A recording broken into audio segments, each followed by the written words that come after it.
Let me again tell you how glad we are to have you this morning, and I hope that you'll open your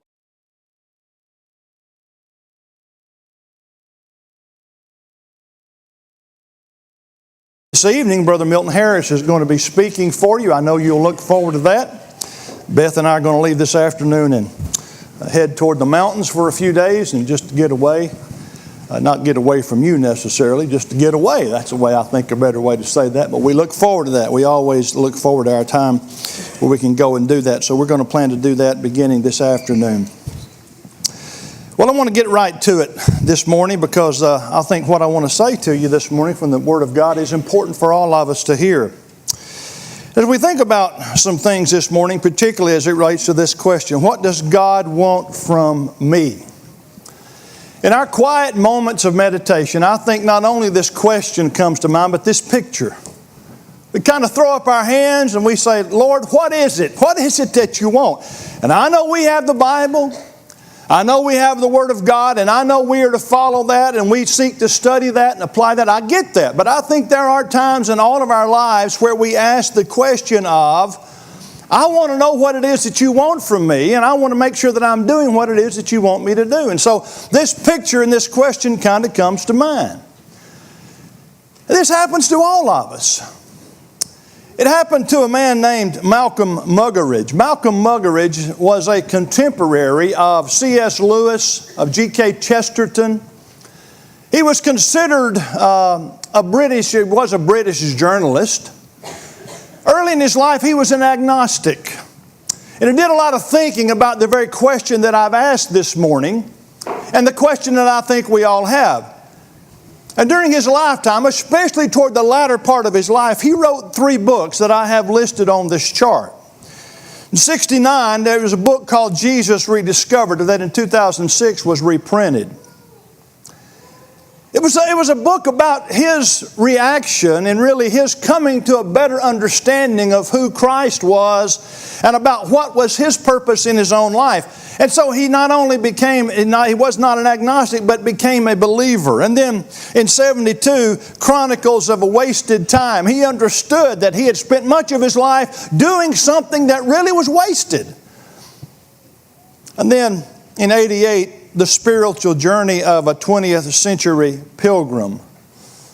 I must tell you that while I would not agree with some of his, and probably even much of his theology, Muggeridge did what a lot of us do and what I wish a lot more people would do. He asked good questions. And he tried to make some sense out of what he found. And so when he asked those questions, I think he determined, I'm going to find out what the answers are. And he would say things like this once he began to find out these answers. He would say things like, when I look back on my life nowadays, which I sometimes do, what strikes me most forcibly about it is that what seemed at the time most significant and seductive now seems really futile and absurd. For instance, success in all its various guises, being known and being praised, ostensible pleasures like acquiring money or seducing women or traveling, going to and fro in the world and up and down in it like Satan, exploring and experiencing whatever Vanity Fair has to offer. In retrospect, all these exercises in self-gratification seem pure fantasy. That is the reality. And at some point, everybody, I think, reaches that conclusion. He reached it at a little bit later period in his life, but as an intellectual and as someone who prior to that was pursuing all the things he mentioned, he finally came to that conclusion. It's just self-gratification and it's fantasy. It's not reality. Or this statement that he also made, behind the debris of these self-styled, sullen supermen and imperial diplomats, he was thinking of others, there stands the gigantic figure of one person, because of whom and by whom and in whom and through whom alone mankind might still have hope. The person Jesus Christ. Not everybody reaches the conclusion that Muggeridge reached. And probably not everybody even thinks about the conclusions that he's reached.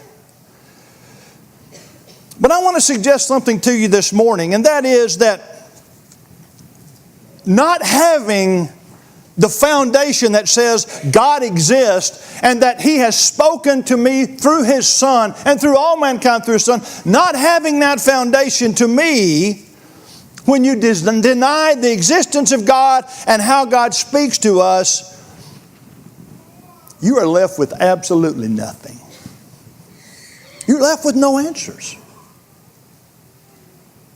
I just want you to just think this morning, ask yourself, if I weren't a believer, if I had not only already reached these conclusions about having faith and listening to the fact that God has spoken to me through His Son, if you weren't there, if you were considering something else, what hope would you have if you didn't have that? What conclusion would you reach? And so denying the existence of God and denying the fact that He has somehow, at this point we'll say, revealed Himself to us, to deny that means that your life, shall I say, really is meaningless. It offers very little hope for you. So the passage in Hebrews 11, without faith, obviously it's impossible, God says, to please Him. If you're going to please Him, you've got to believe that He is. And you have to believe that He's going to reward those who will diligently seek Him. So, to not believe that gives you what? What does it give you? I can't answer that. I'm not at a meaningless point. I think in my life, I'm at a meaningful point by the mercy and grace of God. But I want to ask you this question. Do you at this point agree with all that? Would you agree this morning to this point with everything that I'm saying? Do you agree that without God and the belief in God and the belief that He somehow revealed Himself to us through the Word, through His Son, without thinking about that, would you agree that life is meaningless? Well, Muggeridge said, yeah, that's a conclusion I've come to. I've lived most of my life pursuing everything in this life that anybody can pursue. And when it's all said and done, it's fantasy. It means nothing, really. And so I want to go back this morning to what I think is the foundation of every lesson. For me practically. It's the foundation. And every lesson that I preach, every statement that I ever make from a spiritual perspective, every time I'm trying to talk to people, and myself included, about the gospel, I can always start with this passage. Always. God said, let us make man in our image, according to our likeness. Let them have dominion over the fish of the sea, over the birds of the air, over the cattle, over all the earth, and over every creeping thing that creeps on the earth. So God created man. In His own image, and in the image of God He created him, male and female He created them. We are made in God's image. You have heard that all of your life. It is something about which you have no choice. Nobody came to your mother when you were born and said, listen, you got a few minutes to decide whether or not you want your child to be made in God's image. Nobody did that. Nobody could have done that. When you were born as a human being into this world, you were made in God's image. Now that fundamentally changes everything about your life. Automatically. And if you sit here this morning and you say, well, Kenny, I don't care about that. I'm going to tell you right now, I'm so sorry.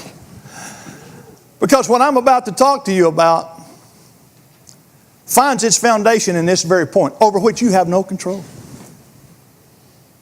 You can't deny it. You can't dismiss it. You can't avoid it. You can't get away from it. It's there. So with that in mind, think about what it is that God really does want. Most people don't accept this fact. Most people don't even care to address it. But it's true whether they believe it or not. You may find a professor who is involved in academia not far from this building, on a campus that's pretty close to this location. And you may find a professor there who denies the very existence of God. I'm convinced not everyone would. But in a lot of academia, you will find those who do deny that existence. And an attitude surfaces among non-believers that produces a mindset that says, I really don't care. And I'm certainly not going to believe the fact that I am made in God's image. I don't even believe in God, which doesn't do anything to change the fact that you are and that He does exist. But there are people who would take this attitude that's found in Romans 1. We began reading some of that in our class in the auditorium this morning. And part of what an unwillingness to believe in God and believe in faith and to believe in everything that revolves around God, part of that is that, as Paul would say, and even as they did not like to retain God in their knowledge, God gave them over to a debased mind to do those things which are not fitting. So, in other words, when you or I do not retain God in our knowledge, we will do whatever we want to do, which is what happens, which is what Romans 1 describes. That's exactly what it describes. And what Paul says is, when you refuse to acknowledge God and when you refuse to acknowledge everything about God that He has revealed, you have a debased mind. That's what happens to you. And you do those things that people who understand God and understand faith and understand His Son, you do things that they don't do. At least in theory, that's what happens. And so, back to my question that I asked initially, what does God expect from me? Then, when you have God in your knowledge, there are some things that fit you. It means following Him. It means getting direction from Him. And so the question then that I would ask is, what does He want? And God's messengers have always dealt with that question. Always.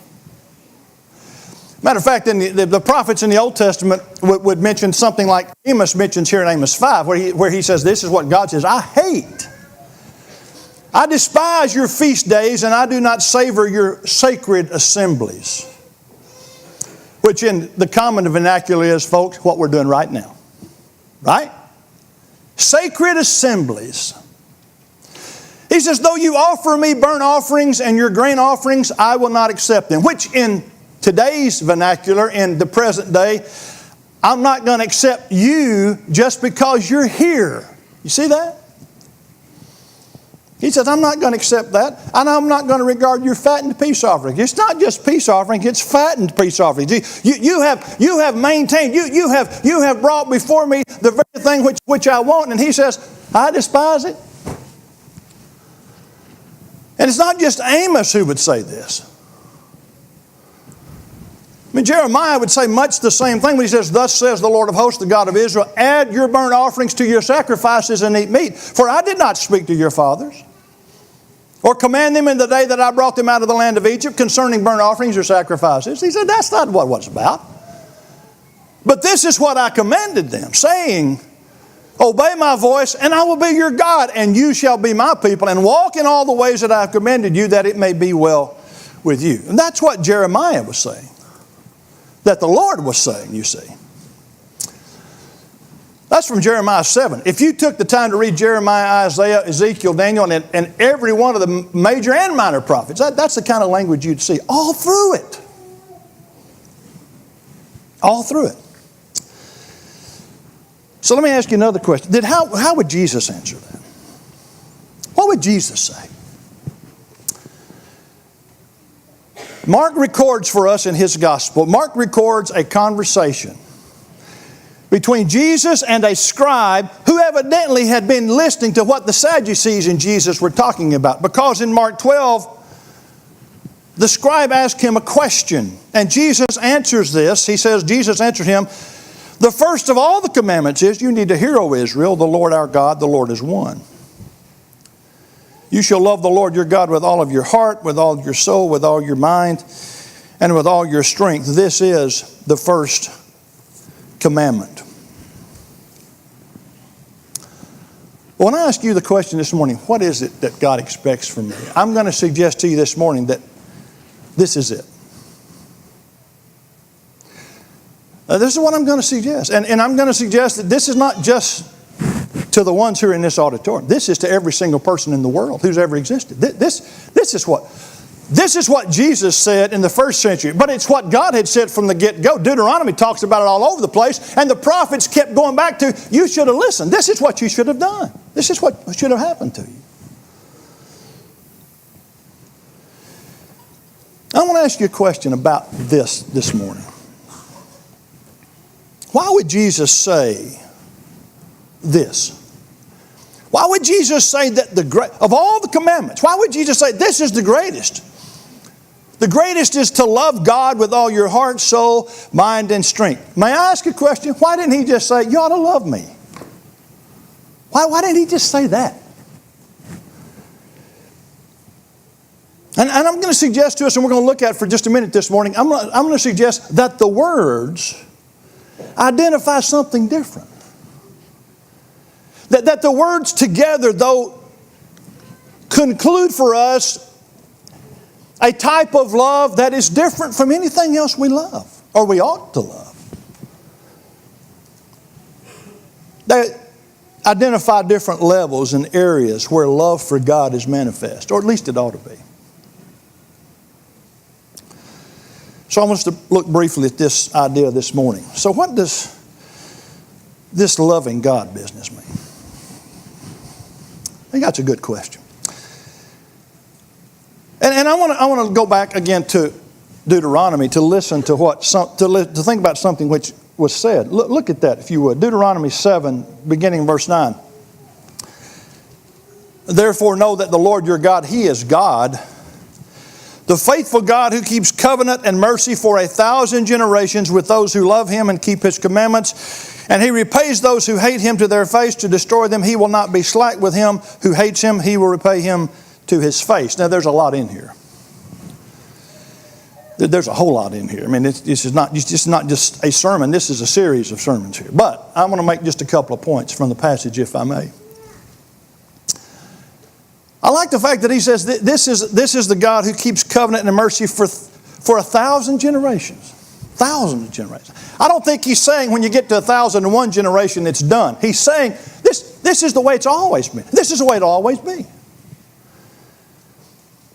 And it's with those who love Him and keep His commandments. Those are the ones on whom He's going to show mercy. And so the latter part of this passage says, though He's going to repay those who hate Him. He's not just going to repay them, He's going to destroy them. Now that's not real fun language to talk about. But that's what it says. And I think that's part of what God is saying and His Son is saying in Mark 12. That's recorded for us in Mark 12. That's how He wants us to love Him. I'll show you another verse that's in the New Testament my guess is more than half of this audience can quote the verse I'm about to show you. And if I ask you, what's the emphasis of the verse I'm about to show you, my guess is you'd all say probably the same thing. But I want to point out something different about the verse this morning. This is Romans 8. We know that all things work together for good to those who love God and to those who are called according to His purpose. What's the thing that arrests our attention most about that passage? Most of us would say, all things work together for good if you love the Lord. I think that's what it's saying. I don't think He's saying that everything in your life is working towards something good. I think we missed the point when we make this too broad. I think He's saying that all things that God has done work together for our good. I mean, He's talking about that in that passage. He's not saying everything that happens to me is for my good. I don't think He's saying that. And I think when we say that's what He's saying, I think we misstate what the point is. But He's saying that all those things that God has done work together for the good, but notice this, to those who love God. This is to those who love God. And to further qualify it, it's not just those who love God, it's those who are called according to His purpose.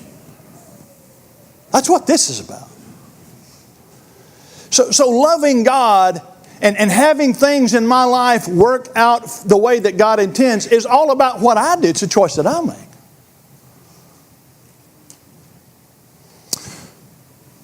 Now let's qualify even further what love we're talking about. Because I think that we can narrow down the scope even more. I think that's what He does. So what does that mean? Well, loving God, He says, you got to love Him with what? He says, all your heart. All your heart. And I think, as I have looked at this word and I have studied this passage and thought about the phrase and the way it's used, I do think that what he's saying here is that my disposition, how I am disposed, has to be toward God. Has to be toward loving Him. And may I say it this way, and I think this is in the essence. I don't know that it's all about it, but I think this is the essence. I think he is saying you have to have a passion for God. And we can undo what we commonly talk about, well, all the emotionalism that's wrong with religion. Let me tell you something. There is a degree to which I agree with that statement. But there is also a degree to which I very much agree with that statement. That there is a passion that ought to be a part of each of our lives that disposes us toward God and toward loving Him. And so I think that's why Jesus would say, as He's quoting what God, His Father, would say, that's found in Deuteronomy and other passages, I think that's why He says, you've got to love Me with a passion.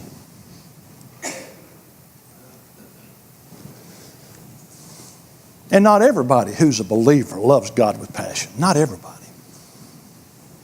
Not everybody in this assembly this morning, probably, although I don't know that to be the case, is passionate about God. I think that's probably true. But if you're going to love God the way He intends, He says you got to do it with a disposition that says, I'm passionate about You, Lord. And I'm passionate about You more than anything else in my life. I'm passionate about that. And then He says that you have to love Him with all your soul. I think the idea is all my being. Our entire being is on display. Our heart, what's within us, involves what we're passionate about, right? There are things that we can say, well, I'm passionate about that. That's what you, okay, we'll use the term. That's what you feel inside. I'm emotional, passionate, whatever you want to use. But that's something that comes within. That's how I'm disposed. And then, now He says, but yet that passion needs to be shown in our lives. It's one thing to say I'm passionate for God. It's a whole other issue to say I'm going to show that. Because we act our passion in every facet of our lives. If our disposition is such that say, I am passionate about God. And again, I'll say this to you. I may be wrong. But loving God with all our soul probably doesn't happen with everybody in this assembly. Probably not. And then He says, you have to love God with all your mind. Now again, I ask you the question, why not just say you got to love God? Why talk about all this? Because all this is a part of it. You have to love God with all your mind. You have to not use, as I think Patrick alluded to this morning in the class, don't go back to 1 Corinthians 1 and 2. Don't think about it from a worldly standpoint. Don't let the wisdom of the world dictate how you use your mind. Let your reason, let your ability to comprehend and assimilate and put all that together, let your mind do that. Love Him with all your mind. Don't be afraid. But use the sound reasoning which God has given. It's that wisdom that comes from above, you see. When you start evaluating all that and you reach a sound conclusion using all your mind, That's a good feeling. That helps your heart and your soul. When you've studied it and you've said, you know something, I can't help but reach that conclusion. And you've done that, let's say, by using sound reasoning. And then finally, and maybe, not most importantly, they're all equal in terms of importance, I think. But in terms of my understanding of this passage, maybe this has helped me more than any of the four. He says you need to love God with all of your strength. Now, I'm going to tell you something. I'm glad he's not talking about physical strength, because if he would, we'd all be in trouble. He's talking about, it's an interesting word, this idea of strength. He's talking about the idea of using your might. The noun form of this word, it's only used twice in the Old Testament. Interesting. But the adverbial form of the word, the idea of mightily, see, adverb, L-Y, that's what I learned in 6th grade. If it ends in L-Y, it's probably an adverb. But the verb form of that is used almost 300 times in the Old Testament. And the verb form means very. Very hard, very good. We use that term all the time. How you feel? I feel very good. I don't feel very good. I'm feeling bad. I feel very bad. I mean, we use that term all the time, right? So the question then, when he uses this term of strength, what does it mean to love God with all your strength? He says, you need to love God with all your veriness. It's the idea, you see. The Greek word's translated power. The Aramaic term is translated wealth. Power and wealth has to do with what you have. This has to do with not how you feel inside or your whole being. That has to do with practically what do you have. Both words are pointing to the same idea. And loving God with this idea is loving God with everything at your disposal. You see that?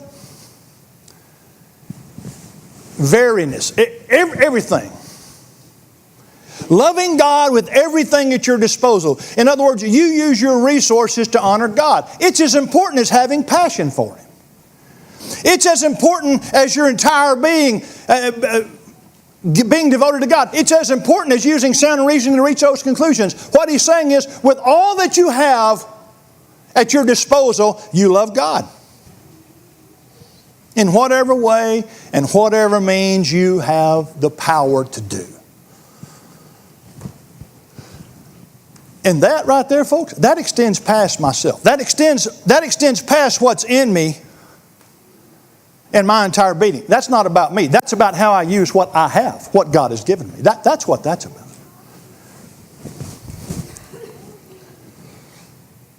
So to me, you then see that it's not just about loving God. It's about loving God like this. Because this encompasses everything. A lot of people talk about passion. Most people who are religious, they love to talk about passion. Most of them are in assemblies this morning that typically are going to stir their emotion. Nothing wrong with emotion. But if that's all it's about, you don't love God. You love emotion. Because if you love God, you're going to use sound reasoning to determine what it is that He wants. It's not just about stirring you. It's about, here's what He says. And what He says is what stirs me. Not just my passion, but my entire being. That's what stirs me. And so I reach that based upon using my mind, my cognitive skills, and my ability to understand. Not just because it makes me feel good. I'm going to tell you something right now. If it was just about how I felt about something spiritually, I wouldn't be here today. I'm going to tell you that. There's a lot of places that could excite me more than coming to this assembly.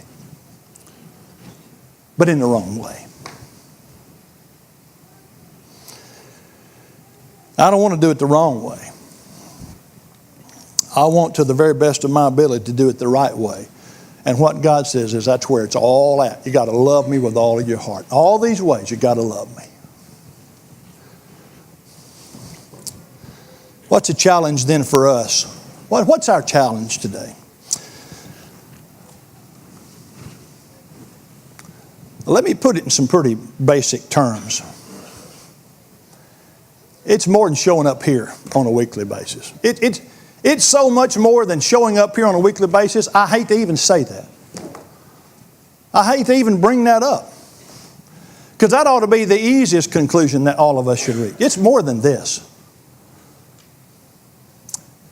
Now, he's interested in this. He wants this. I mean, he talks about that. But this is not this. Not exclusively, no. He wants, it's more than having done deeds. It's more than giving money. I want you to think about this, and I'm about finished. He wants us. He wants everything that's listed up here. He wants everything. That's what he's saying. And may I say something to you about all these things? God can't take any of those from us. He can't cause any of those things in us. You see that? He can't make you passionate. He can't make you love Him with your entire being. He cannot make you use sound reasoning. And He cannot make you give everything at your disposal so that He knows you love Him more than anything else. He can't make you do any of these four. Isn't that interesting? It's all a matter of choice. He can't take it from you. He can't beat you over the head and say, why don't you see that? And because you don't, I'm going to make you. He doesn't say that. What He says is, I'm going to keep talking to you about it. Maybe. He's talking to you today through the fact that we've talked about this. Preaching always has involved this concept. But the thing God wants most is us. And it's the one thing He can't take. Think about that. Finally, the last passage. After Jesus has this conversation to the scribe in Mark 12, this is what Mark records the scribe saying. So the scribe said to him, well said, teacher. It's like, I'm the scribe, you just Jesus. Well said.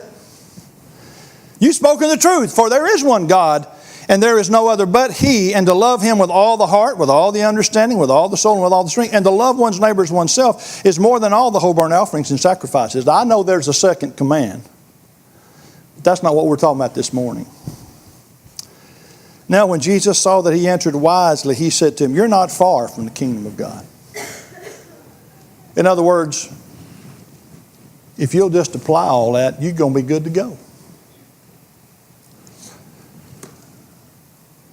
And I would suggest the same for us this morning. If we'll just apply all that, we'll be good to go. Saved by His mercy, you understand.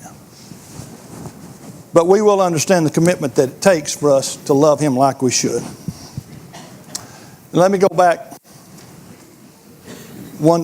to say one other thing that I've already mentioned twice. Not everybody in the assembly loves God like that. Not everybody in this assembly. I know that because I'm guilty of some of that. But the point of preaching is not only to make us feel guilty when we should, but it's also pointed to help us change when we should. So you have to evaluate yourself, you see. You have to say, do I love God like I ought to? And you have to remember what God said in Deuteronomy 7. If you don't, I'm going to repay you. But if you do, by my mercy, I'm going to reward you. That's what this choice is always about, folks. Always about that. And that's why we sing a song at the close of a sermon like this to encourage you. First of all, because we are to sing and because we do want to encourage anybody that needs to respond. And it may be today that every one of us needs to respond. I mean that. It may be that all of us need, in some way or another. All of us need to be helped by what we've discussed this morning. But if there is a sense in which you need to respond publicly this morning, maybe you violated the very law that God has given to you and you've rebelled against Him. Well, you need to let Him know first. And let us know that that's not the way you want to live your life anymore. And you can do that now. And you can also come now and give your life to Him and commit to having this love for God that we talked about this morning. You don't have to be perfect. My goodness, if it were all about perfectness, none of us would make it. And I want to stress that. But without it, without your attempt to love Him like you ought to, you have no hope, zero. So we want to offer that to you by God's mercy and grace this morning. If you need to respond, come as we stand and as we sing.